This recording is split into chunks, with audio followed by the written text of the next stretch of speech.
Price the lord. ದೇವರಿಗೆ ಸ್ತೋತ್ರವಾಗಿರಲಿ.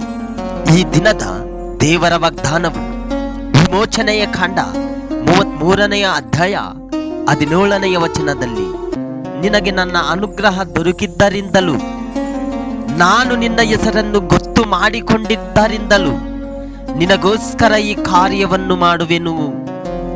Amen. ಹೌದು ಪ್ರಿಯ ಸಹೋದರರೇ, ದೇವರು ಈ ದಿನವೂ ನಿನ್ನ ಸಂಕಷ್ಟವನ್ನು ನೋಡಿ, ನಿನ್ನ ಕಷ್ಟವನ್ನು ಕಂಡು ನಿನ್ನ ಹೆಸರನ್ನು ಗೊತ್ತು ಮಾಡಿಕೊಂಡಿದ್ದಾನೆ.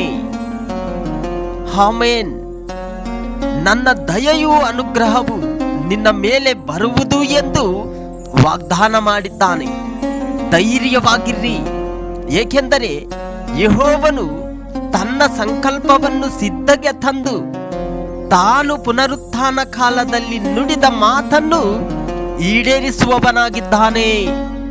ನೀವು ಯಾವುದಕ್ಕೂ ಭಯಪಡದೆ ಧೈರ್ಯವಾಗಿರ್ರಿ, ಏಕೆಂದರೆ ಕುಗ್ಗಿ ಹೋದ ಮನಸ್ಸೇ ದೇವರಿಗೆ ಇಷ್ಟ ಯಜ್ಞವಂತೆ. ಅದಾದ್ದರಿಂದ ನಿನ್ನನ್ನು ಬಲಪಡಿಸಿ ನಿನ್ನ ಹೆಸರನ್ನು ಪ್ರಖ್ಯಾತಪಡಿಸಬೇಕೆಂದು ಈ ಕಾರ್ಯವನ್ನು ಮಾಡುವವನಾಗಿದ್ದಾನೆ. ಆಮೆನ್. ಇನ್ಯಾರನ್ನು ಬಯಸಲಿ ದೇವಾ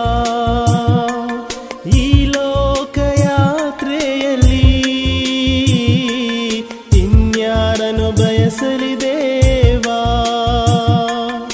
ಈ ಲೋಕಯಾತ್ರೆಯಲ್ಲಿ. ಓ ಈ ಲೋಕಯಾತ್ರೆಯಲ್ಲಿ